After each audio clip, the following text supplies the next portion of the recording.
This is Optimal Finance Daily, episode 619, The Worst Investment Advice I Ever Heard, Everywhere, by Chris Mamula with CanIRetireYet.com. And I'm your host and narrator, Dan. This is, of course, where I read to you from some of the best personal finance blogs on the planet.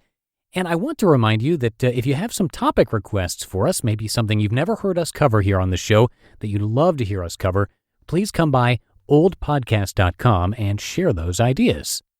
And I'm going to keep this intro nice and short for you today, so let's get right to our post from Chris and continue optimizing your life. The Worst Investment Advice I Ever Heard, Everywhere, by Chris Mamula with CanIRetireYet.com. My financial story creates an interesting juxtaposition, as I recently shared with Steve Chen on the New Retirement podcast. On one hand, my wife and I did many things well with our money. We achieved financial independence quickly, allowing me to retire last fall at 41 years of age. On the other hand, we made investing mistakes that, in retrospect, could only be described as pure stupidity. The good. My wife and I are reasonably intelligent, hard-working people. Both of us are first-generation college graduates from working-class families. We each earned 3 college degrees and had professional success. We were financially savvy enough to get out of debt quickly, pay off our mortgage in 7 years, and save approximately half our income throughout our careers. Throughout the accumulation phase, we managed to maintain our high savings rate while living lives filled with adventure, travel, and amazing experiences while we were earning normal professional salaries. The bad. We began investing with a financial advisor who we blindly trusted, handing him large sums of our hard-earned money. We later learned we paid approximately 8 times more in hidden fees than we thought we were, costing us thousands of dollars each year. Following horrible advice led to costly tax planning blunders that cost thousands more annually. This combination of excessive fees and unnecessary taxes cost us nearly $20,000 in just the last year we used his services. The ugly. We weren't ignorant just once. We willingly followed this advice for nearly a decade. Considering lost compounding over decades, this was a $1 million mistake. So how did this happen to us? It was a direct result of following what I now consider the worst investing advice you can get. Unfortunately, I hear and see it often. The worst investing advice. Conventional wisdom says investing is difficult, and most people can't manage their own investments without the help of a financial advisor. Even well-known financial pundits who encourage taking control of other aspects of your financial life suggest you punt when it comes to investing. See Dave Ramsey's advice as the preeminent example. I disagree that investing is complicated and requires professional help, but that's only the precursor to the worst investing advice. The worst advice, which I read and hear frequently, is that you should find a good financial advisor by seeking the recommendation of someone you trust. So why is this such horrible advice? Our society is financially illiterate. On average, we save little to nothing. Even people like my wife and I, who are good at earning and saving money, often don't know how to invest it. That's why we thought we needed a financial advisor. Those who do save and invest consistently underperform market benchmarks by several percentage points a year. The odds of your childhood best friend, the person in the cubicle next to you, or your Uncle Bob referring you to a good financial advisor are slim. It's the blind leading the blind. Unfortunately, people don't know what they don't know. With good intentions, people want to help. You will have friends, colleagues, and family who are happy to refer you to their guy. This is how we found our guy. We in turn referred others before realizing our errors. Letting down your guard. Because you are being referred by someone you know, like, and trust, you go into the relationship with a financial advisor with your guard down. We handed over large sums of money without doing any investment due diligence. As bad as our outcome was, it could have been worse.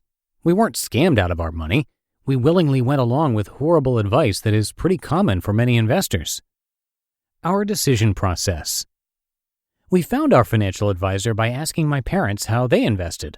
They used this financial advisor and his company for years. My wife and I knew our household income was substantially more than my parents. They did well enough to fund my and my brother's college tuition while being on pace for their own secure retirement. I assumed they were getting good advice at a fair price. Years later, after I began writing about investing and retirement planning, I shared what I had learned with my parents. They eventually asked me to sit down and decipher their portfolio for them. I explained what they were invested in, the associated risks, the conflicted advice they were receiving, and showed them an itemized list of expenses they were paying. From this new perspective, they realized they accomplished their financial goals in spite of, not because of, the advice and services they received. They left the financial advisor as well. Light bulb moment. The idea that investing is complicated was deeply entrenched in my own psyche.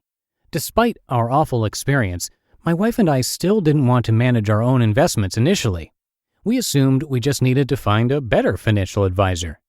I asked a coworker who I believed had an income and money philosophy similar to mine how he invested. He used a financial advisor because he didn't feel confident investing on his own. I inquired as to how he selected his financial advisor. He told me that Dr. X and Dr. Y both invested with her. He assumed that if the advisor was good enough for them, she was good enough for him because, quote, they make way more money than me, end quote. At that moment, it hit me. How crazy is this idea that we should seek a referral to a financial advisor? How do the skills that enable a surgeon to command a hefty salary translate into knowing how to save and grow that money or evaluate the financial advisor doing it for them? They don't. What skills that enable someone to sew together a torn rotator cuff or replace an arthritic hip translate into the ability to select an appropriate asset allocation, evaluate tax efficiency of investment options, or determine the need for an annuity? None. Odds are that although they have your best interests in mind, your friend or family member's judgment and knowledge don't bode well for you either. My alternative advice. There is no substitute for self-education. Those unwilling to learn are destined to repeat these same mistakes. The financial advice industry is too rife with conflicts of interest for you to enter without equipping yourself with knowledge. Maybe the best summation is by James M. Dolly, MD, in his book, The White Coat Investor. He says, quote, the main difficulty with choosing an investment advisor is that by the time you know enough to choose a good one, you probably know enough to do your financial planning and asset management on your own, end quote.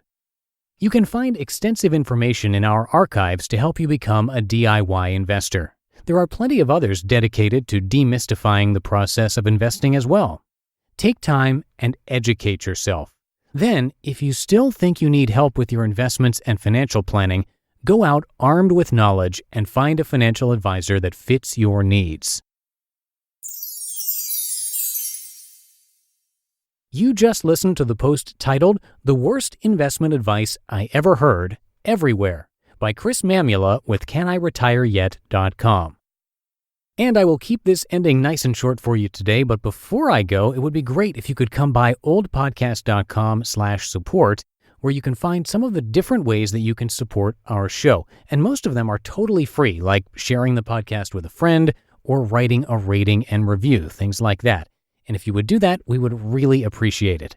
Again, the link is oldpodcast.com/support. And that's it for today. Thanks so much for being here and listening. I will see you back here tomorrow for the Friday show, where your optimal life awaits.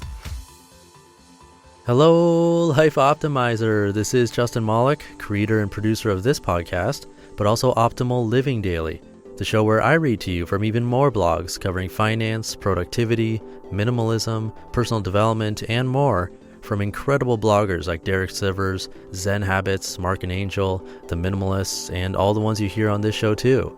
So if you enjoyed today's episode and like taking amazing blogs on the go, come on over to Optimal Living Daily and subscribe to that one too. And together, we'll start optimizing your life. You've been listening to Optimal Finance Daily. Be sure to hit the subscribe button to stay up to date on each new episode and head to oldpodcast.com. That's OLDpodcast.com for a free gift as well as more actionable tips and resources to help you maximize your potential. Thanks for joining us, and remember, your optimal life awaits.